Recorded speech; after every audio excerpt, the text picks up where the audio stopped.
जय हिंद दोस्तों, कैसे? आई होप कि आप सभी बहुत अच्छे होंगे और अपने जीवन में कुछ नया और बेहतर करने का प्रयास भी ज़रूर कर रहे होंगे। तो आइए स्टार्ट करते हैं अपनी आज की क्लास क्वेश्चन नंबर 1 के साथ और कमेंट में ज़रूर बताइएगा कि आपको ये क्लास कैसी लगती है।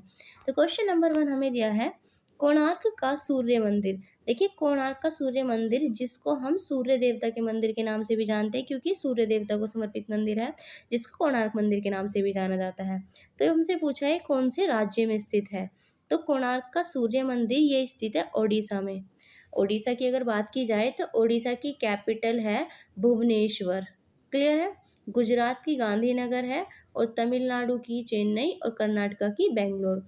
कैपिटल आपको जितने भी स्टेट हैं भारत के अंदर, कितने स्टेट है 28, सभी की कैपिटल आपको याद होनी चाहिए। क्लियर। चलिए आगे बढ़ते हैं नेक्स्ट क्वेश्चन पर। और एक क्वेश्चन याद रखिएगा, यहाँ से आपसे ये और पूछा जाता है कि ब्लैक पैगोडा के नाम से किसे जाना जाता है। तो कोणार्क के सूर्य मंदिर को ही ब्लैक पैगोडा के नाम से भी जाना जाता है, ये भी याद रखिएगा। नेक्स्ट क्वेश्चन देखते हैं। हमसे पूछा है हिंदुओं के 4 तीर्थ जिन्हें धाम कहा जाता है कौन से हैं। देखिए हिंदू धर्म के अंदर 4 तीर्थ हैं जिनको धाम कहा जाता है, ये आपसे बहुत पूछे जाते हैं। तो ये है बद्रीनाथ, द्वारिका, पुरी और रामेश्वरम। ये हम देख लेते हैं कौन से ऑप्शन में दिए हैं। तो ऑप्शन नंबर सी में हमें दिए हैं बद्रीनाथ, द्वारिका, पुरी और रामेश्वरम।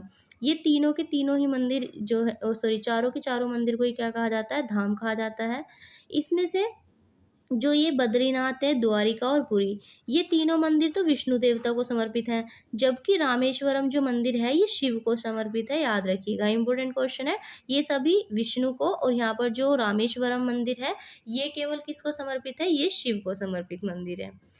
नेक्स्ट देखेंगे, नाइटिंगेल ऑफ इंडिया के नाम से किसे जाना जाता है। तो नाइटिंगेल ऑफ इंडिया के उपनाम से जाना जाता है सरोजनी नायडू को। और सरोजनी नायडू ही वो महिला है जो भारत के किसी स्टेट की पहली महिला राज्यपाल यानी कि गवर्नर बनी थी। तो राज्यपाल बनने वाली पहली महिला कौन थी, ये सरोजनी नायडू ही थी। इनको नाइटिंगेल ऑफ इंडिया के नाम से भी जाना जाता है। और यही सबसे पहले कांग्रेस के अंदर अगर बात की जाए, महिला अध्यक्ष जो बनी थी सबसे पहली भारतीय, वो सरोजनी नायडू ही थी। और जो पहली अध्यक्ष बनी थी वो एनी बेसेंट थी। क्लियर है। अगर भारतीय का नाम आएगा तो सरोजनी नायडू। आगे बढ़ते हैं नेक्स्ट क्वेश्चन की ओर। राष्ट्रीय खेल दिवस यानी कि जो नेशनल हमारा जो स्पोर्ट्स डे है वो कब मनाया जाता है। तो ये मनाया जाता है 29 अगस्त को मनाया जाता है राष्ट्रीय खेल दिवस। 4 जनवरी की अगर बात करें तो यहाँ पर ये ब्रेल लिपि दिवस मनाया जाता है 4 जनवरी को। 14 सितंबर को हिंदी दिवस, राष्ट्रीय हिंदी दिवस मनाया जाता है। और 12 जनवरी को यूथ डे मनाया जाता है स्वामी विवेकानंद के बर्थडे पर। नेक्स्ट क्वेश्चन देखते हैं। सारे जहां से अच्छा गीत की रचना किस स्वतंत्रता सेनानी ने की थी। देखिए सारे जहां से अच्छा हिंदोसिता हमारा, आप सभी ने सुना होगा, ये मोहम्मद इकबाल के द्वारा इस गीत की रचना की गई थी। सारे जहां से अच्छा हिंदोसिता हमारा। गांधी जी ने भारत छोड़ो आंदोलन के दौरान एक नारा दिया था, एक स्लोगन जो बहुत फेमस है, करो या मरो, डू एंड डाई का नारा दिया था। और भारत जो है वो, भारत के अंदर जो अनेकता में एकता है, वो भारत के अंदर, भारत के लोगों में कोई बाहर से थोपी हुई चीज़ नहीं है। ये कहा था किसने, तो ये जवाहरलाल नेहरू ने कहा था। और बाल गंगाधर तिलक ये हमारे एक बहुत फेमस स्वतंत्रता सेनानी रहे हैं, जिन्होंने स्वराज्य मेरा जन्मसिद्ध अधिकार है और मैं इसे लेकर रहूंगा, ये वाला फेमस स्लोगन इनके द्वारा दिया गया था। नेक्स्ट क्वेश्चन पूछा गया है, लाई हरोबा महोत्सव कौन सी जनजाति के द्वारा मनाया जाता है। देखिए लाई हरोबा, पहले तो आपको ये पता होना चाहिए कि लाई हरोबा कौन से स्टेट में मनाया जाता है। तो ये लाई हरोबा एक फेस्टिवल है मणिपुर का। मणिपुर जो कि हमारे नॉर्थ ईस्ट का एक स्टेट है। तो ये लाई हरोबा मणिपुर में मनाया जाता है। और मेईतेई जो जनजाति है, मेईतेई जनजाति के द्वारा ये मनाया जाता है। देखिए गारो, खासी और जयंतिया, ये गारो, खासी, जयंतिया 3 जनजातियाँ ये पाई जाती हैं तुम्हारा मेघालय के अंदर, ये भी याद रखिएगा। नेक्स्ट क्वेश्चन हमसे पूछा है, मानव शरीर में पाचन तंत्र का सबसे लंबा हिस्सा कौन सा है? देखिए, जब मानव शरीर में हम पाचन की बात करते हैं, तो जब हम अपने मुंह में भोजन डालते हैं, तो जब हमारे मुख में जो लार होती है वो खाने के साथ मिलती है, तो हमारे खाने का जो पाचन है वो हमारे मुख से ही शुरू हो जाता है। क्वेश्चन याद रखिएगा। लेकिन जब मुख के बाद हमारा जो खाना है वो जाता है, हमारी जो ग्रास नली होती है उसमें जाता है, तो ये भी याद रखिएगा कि इसमें पाचन की कोई क्रिया नहीं होती। मुख से पाचन स्टार्ट ज़रूर होता है, यानी कि मुख में लार के द्वारा होता है, लेकिन जब ग्रास नली में जाता है तो वहाँ पर कोई पाचन की क्रिया नहीं होती है। फिर उसके अंदर जब जाता है तब इसकी क्रिया स्टार्ट होती है पाचन की बाद में। तो यहाँ पर पूछा है कि पाचन तंत्र में सबसे लंबा हिस्सा जो है वो कौन-सा है? तो देखिए, हमारी जो छोटी आँत होती है, यहाँ पर ये सबसे लंबा हिस्सा है, जहाँ पाचन तंत्र का, जो भी हमारा पूरा डाइजेशन सिस्टम है उसके अंदर। छोटी आँत की लंबाई भी आपसे पूछ ली जाती है कभी-कभी, तो 6 मीटर इसकी लंबाई है छोटी आंत की, याद रखिएगा। नेक्स्ट क्वेश्चन हमसे पूछा है, भारत की संसद के कितने अंग हैं? देखिए, भारत की संसद के 3 अंग हैं। कितने अंग हैं? 3। 3 कौन-कौन से हैं? एक तो है राज्यसभा, एक है लोकसभा और तीसरे हैं राष्ट्रपति। तो भारतीय संसद के 3 अंग हैं, राज्यसभा, लोकसभा और राष्ट्रपति। लेकिन अगर आपसे पूछे तो कितने हैं? 3। लेकिन अगर आपसे ये पूछ ले कि कितने अंग, ये तो पूछे हैं अंग, अगर आपसे पूछेगा कि कितने सदन हैं भारत की संसद के, तो सदन 2 हैं, ये याद रखिएगा। 2 कौन-कौन से? राज्यसभा और लोकसभा। सदन पूछेगा तो 2 राज्यसभा, लोकसभा, और अगर आपसे पूछेगा अंग तो 3 राज्यसभा, लोकसभा और राष्ट्रपति। क्लियर? चलिए आगे बढ़ते हैं नेक्स्ट क्वेश्चन की ओर। अब हमसे पूछा है, कर्क रेखा भारत के कौन से राज्य से होकर गुजरती है? तो इनमें से हमें बताना है कौन से राज्य से होकर गुजरती है कर्क रेखा।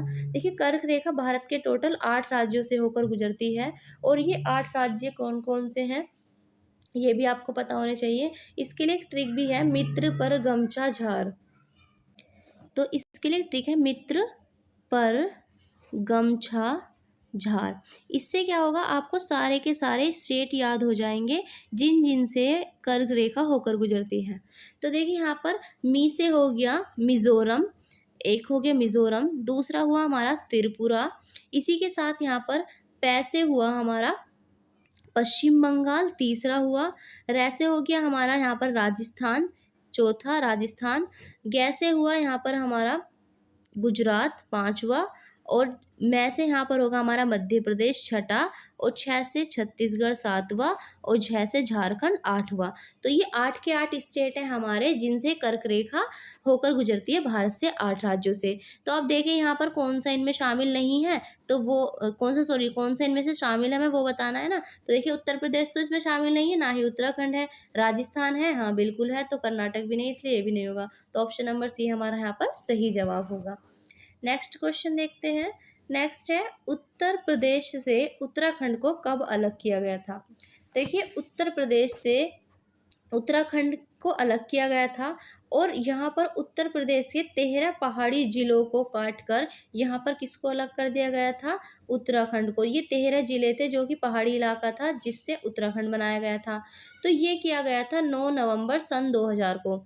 9 नवंबर सन 2000 में क्या किया गया था? उत्तर प्रदेश से उत्तरांचल नाम का एक राज्य अलग किया गया था, और इसी उत्तरांचल का नाम फिर आगे चल के सन 2007 में बदल कर क्या कर दिया गया? तो उत्तरांचल का नाम ही फिर बाद में चल के क्या हो गया था? उत्तराखंड, 2007 में। लेकिन जब ये अलग किया गया था तो उत्तराखंड, तो इसको अब आप जानते हैं उत्तराखंड के नाम से, पहले इसको उत्तरांचल के नाम से जाना जाता था। 2007 में इसका नाम उत्तराखंड हो गया। क्लियर? और यहाँ पर सन 2000 की अगर हम बात करें तो यहाँ पर 3 स्टेट बनाए गए थे अलग अलग, जो 3 अलग अलग स्टेट से, 3 अलग अलग स्टेट कौन कौन से बनाए गए थे? देखिए, 1 नवंबर सन 2000 को मध्य प्रदेश से अलग होकर बनाया गया था छत्तीसगढ़। वहीं 9 नवंबर को उत्तर प्रदेश से अलग करके क्या बनाया गया था? उत्तराखंड बनाया गया था। और 15 नवंबर सन 2000 को बिहार से झारखंड बनाया गया। तो बिहार से अलग करके किसको बनाया गया था? झारखंड को। तो ये सभी के सभी सन 2000 में बने थे, 1 नवंबर, 9 नवंबर और 15 नवंबर को, याद रखिएगा। इंपॉर्टेंट क्वेश्चन है, ये पूछा जाता है। आज की क्लास में इतनी क्वेश्चंस रखते हैं, फिर मिलेंगे कल एक नई वीडियो के साथ। और इसी के साथ अगर आप पीडीएफ भी लेना चाहते हैं इस वीडियो की, तो आपको डिस्क्रिप्शन में लिंक मिल जाएगा, वहाँ से पीडीएफ भी डाउनलोड कर सकते हैं और अच्छे से पढ़ सकते हैं।